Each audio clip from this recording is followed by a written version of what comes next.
This is Eric Rutan of Cannibal Corpse. You are listening to the Scars and Guitars podcast with Andrew McKay Smith. G'day everybody, welcome to the show. Well, it is rather surreal for me to announce that I bring you yet another conversation with the great Steve Harris from British Lion and Iron Maiden. This one was recorded in the Green Room at the Triffid in Brisbane on the evening of Monday, September 9th, 2024, prior to Steve tearing up the stage with his British Lion bandmates. They put on an exceptional show, and it was also the night before the Iron Maiden performance at the Brisbane Entertainment Centre. Now, throughout this conversation here, it was an opportunity to talk to Steve about the shows, the Iron Maiden shows, and also what he's been doing with British Lion, how well they've been received across Australia.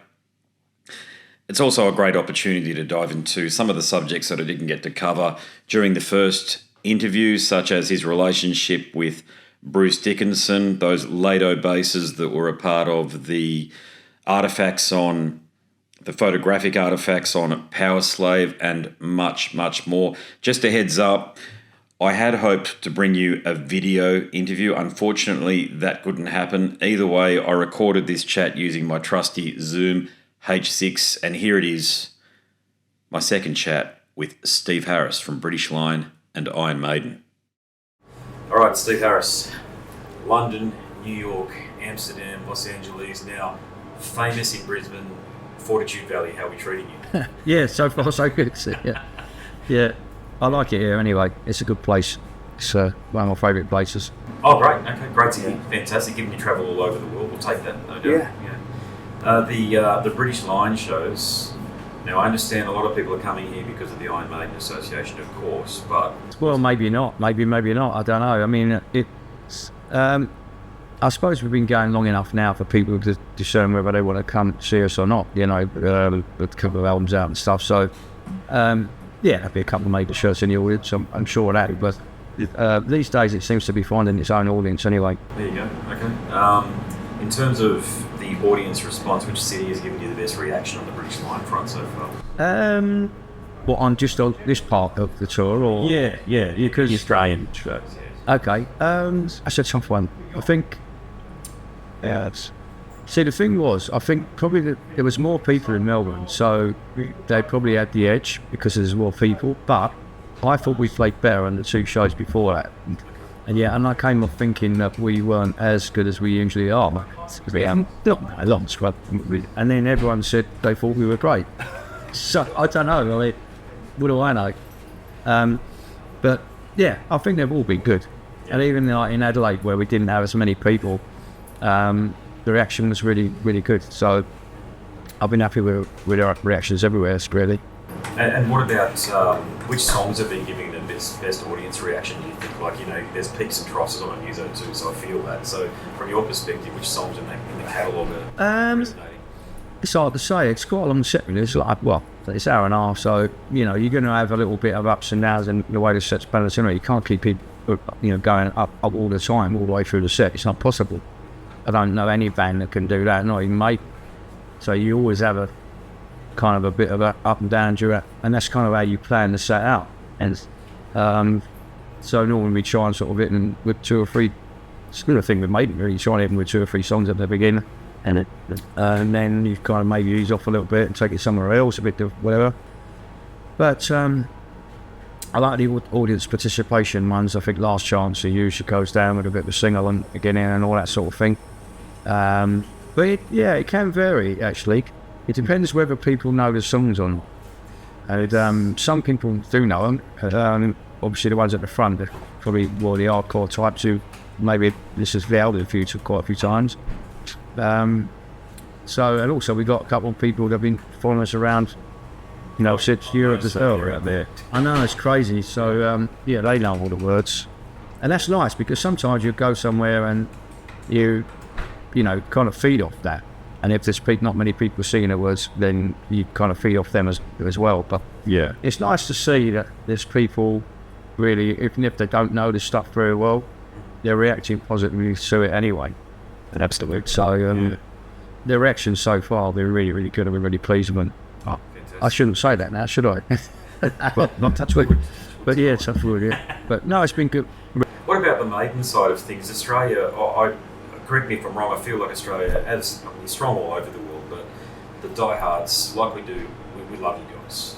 And in terms of audience reaction there, has it been any different this time around given you've been here? I think it's been maybe stronger because I think it's the most people we've done. I mean, Bruce said it is. I don't know if he's just saying that or he knows more than I do. But I think there's probably the most people we've played to.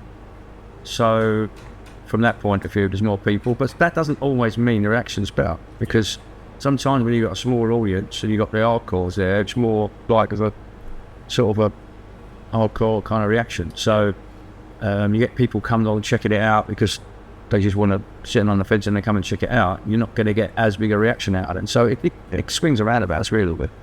But I thought, again, Melbourne was good because there was a lot more people. Mm.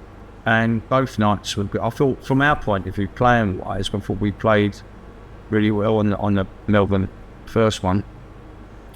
And so that tends to govern, I think, the way I feel the audience is going. It's just, so that one for me I thought it was my favourite so far. I think the first Melbourne show, but the second one was good as well. But I thought the crowd were maybe slightly better, but I thought we were quite as good. It's just from one night to another. It's nothing in particular. It's just that some things just seem to lock in from the first note, and there's all kinds of things that can sort of accomplish that really. But yeah. No, I hear you. Old fans like me know all the B-sides, so we're talking songs like Juanita, That Girl, but a song like Reach Out, sung by Adrian. Do you think that'd ever feature in a setlist? No, I don't think so. No, I mean, we've got so many songs, and also, that's not our song. Yeah, so, we wouldn't play something that's not our song. Why would, it's tough enough trying to choose a set as it is without bringing songs from other people in it. I mean, I had the same sort of philosophy with Maiden at the beginning as I had with British Lion, that, where we didn't have enough songs of our own. We'd play a couple of covers here and there, but there would be like stuff that was not very well known. So other people would be playing really well known stuff, but we wouldn't. We'd play stuff that was a bit fine off the wall. So, and we did it with British Lion as well. But then as soon as you've got enough of your own songs, the covers get big now. We did that. I did that with both bands. Okay, gotcha. Well, but I've got some live recordings, like say for British Lion, of some stuff that we did, a couple which may end up being put on. I don't know. Well, really singles anymore, but I suppose you could get, something like a beast or something. Yeah. But that's the type of thing. When you dive into your career, there is that partnership with Bruce that's the most prominent. I'm only talking about prominence, okay? So, what do you think it is about that? What key factors and ingredients do you both share that makes that relationship stick? Well, I've always encouraged whatever band been in or whatever I've done in the pop, even before that. It's always really the front man that you want to push as being the key focal figure, really. I mean, it was only like because say Paul wasn't really that active on stage. He had a great stage presence, but he wasn't really very active on stage. So you kind of not say compensate, but you just fill in for whatever ups happened. But Paul, when Bruce come on, he was full on front man. I mean, we wanted to push him that way. And also Bruce does a lot of the interviews with he's apt to speak in mainstream media. I'm not so good with them. So I'll ask you about that because you did feature on mainstream media here in Australia. Yeah, but that was because of football. So I could talk about football all day long, but it's a bit different with mainstream media. He's good at doing the mainstream media, so we're getting focused on that, and so that gives him, and also with being a pilot and all these other things, it gives him more of a profile where it's a bit more out there than the rest of us. And I'm totally happy with that because I don't really seek the limelight anyway.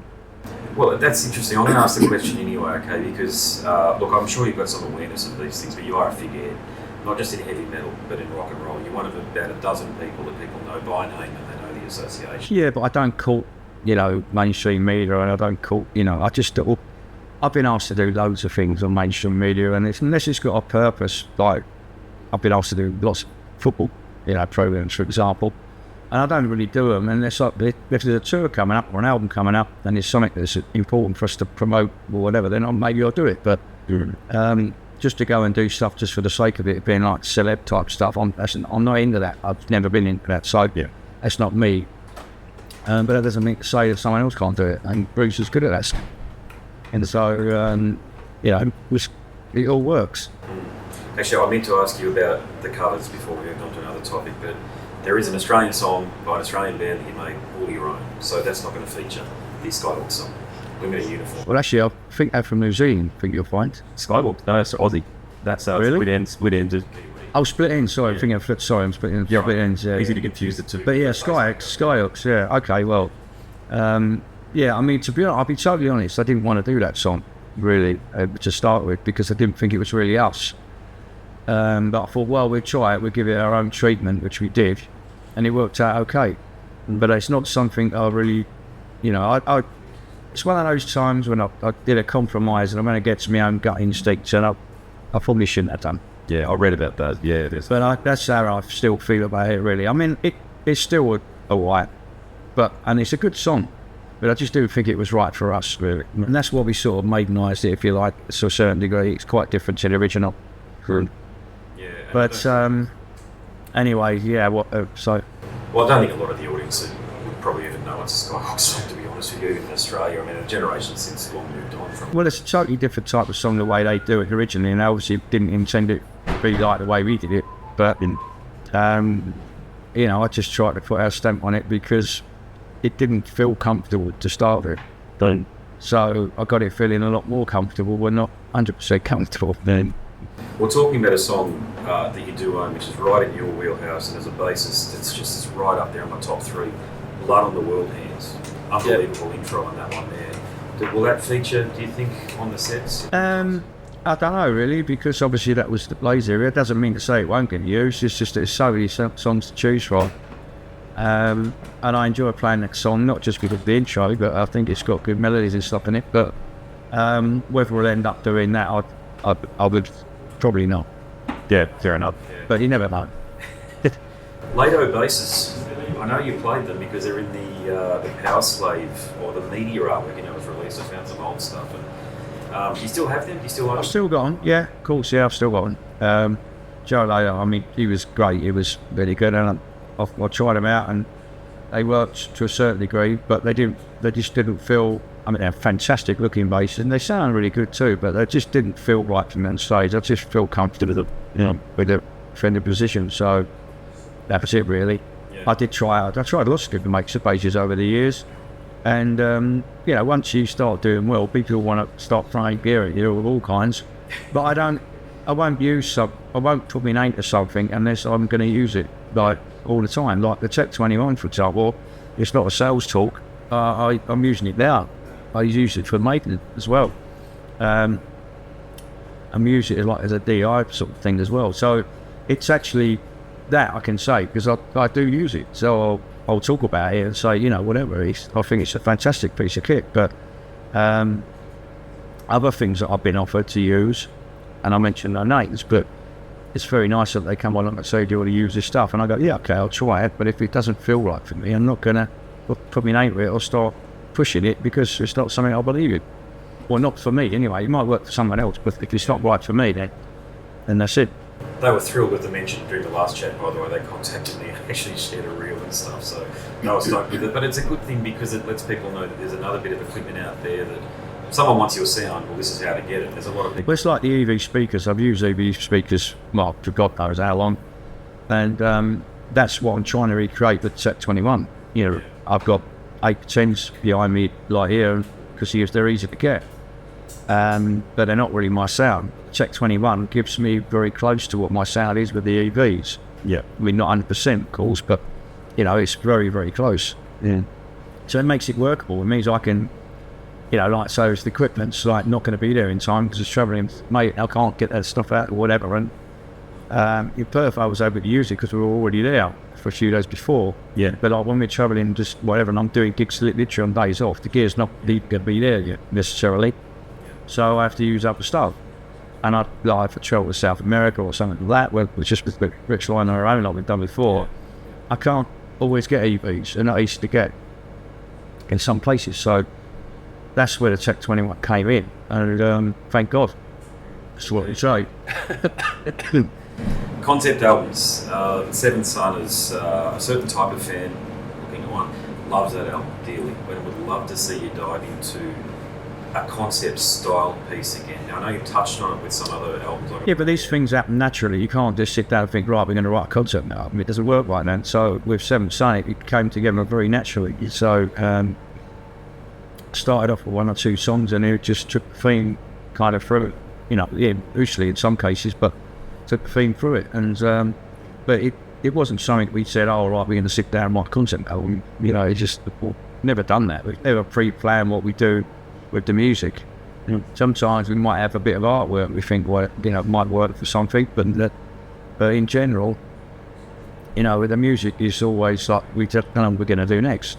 Right. So when we sit down and write it together, or if I write stuff myself on my own or whatever, you know, whatever anyone else brings in, we've no pre-planned idea what the next album's going to be. Yeah, okay, I hear you. Take more questions if that's okay. Challenge. You've risen through a lot of challenges through your career. You've met all of them, surpassed them, and gone on to thrive to have a career that's frankly unparalleled. But what do you feel has been the greatest challenge you've overcome? It's tough. I don't know which is the greatest one, but I think it's always tough if, like, you know, someone leaves the band, or, you know, I think the toughest one was, I suppose, probably when Bruce left. You know, to try and keep the band together and go out and still, you know, do, you know, whatever, and do something different and get a different style of singer. Blaze was a very different style. And, you know, I didn't want to, there was a couple of people who sang very much like Bruce, or what's the point? You know, end up being like a tribute band, so I didn't want that. So, you know, we took it somewhere different, and I'm really proud of those at that time with Blaze. And I think you know, he helped keep the band going. So it was great. It was a challenge, and so yeah, I like a challenge. Talking about challenges, and my friend John Howard, who helped set up the interview, wouldn't forgive me if I didn't ask this question, but it is, in your view, what would it take for West Ham to be a contender in a premiership? Well, I've never bet on them for anything, but not whatever. Sorry. Well, I think they got the workings right now. I mean, they've bought some really good players. Whether they can piece it all together and make it work, it's easier said than done. But I don't think we'd ever be, you know, we haven't got, you know, money or a big enough squad to be able to challenge for, like, you know, a real top place, or even the top four necessarily at the moment. I'd be happy if we came in, just got in Europe again in the sixth or something like that. But you never know. I mean, it depends how long it takes for these new people to fit in. And obviously he's a new manager, and he's already off seeing signs against Man City. I thought that they really attacked well, and whereas no one would have sat back, it would have been like the Alamo against them. We actually really took the game to them as well, and, you know, it didn't work twice, and we could have got something out of the game. So I was pleased with that, because I thought we looked good on the front foot. But yeah, it's tough. I mean, it's very tough to put a good run of results, and the consistency is the thing. I mean, like City, you've got such a, you know, great squad. Yeah. Their second 11 would still be able to stand up against most first 11 Premier League sides. So that's what you're up against. Well, there you have it. Another chat with the great Steve Harris from British Lion and Iron Maiden. Special thanks again to Steve, but also to Dave, his manager, Doug from Hardline Media, and in particular, my brother, John Howarth, for helping organise that chat. Very grateful. All right, if you're new to what it is that I do, and chances are you could be, I have been conducting conversations with musicians from the broader banners of, or under the broader banners of hard rock, heavy metal, extreme metal and beyond since 2017. The first chat I ever conducted was with David Vincent from Morbid Angel, to give you an idea where I'm coming from. But if you like bands such as Celtic Frost, I Hate God, Acid Bath, Infected Rain, Ghoul, Neurosis, Cradle of Filth, Killer Be Killed, Sepultura, even the Stranglers, I do branch out into punk and rock and roll as well. I think you'll find there's plenty for you to sink your teeth into over at scarsandguitars.com. All right, that's it from me. My name is Andrew Mackay-Smith. Thanks very much for listening. Until the next one, it's a goodbye for now.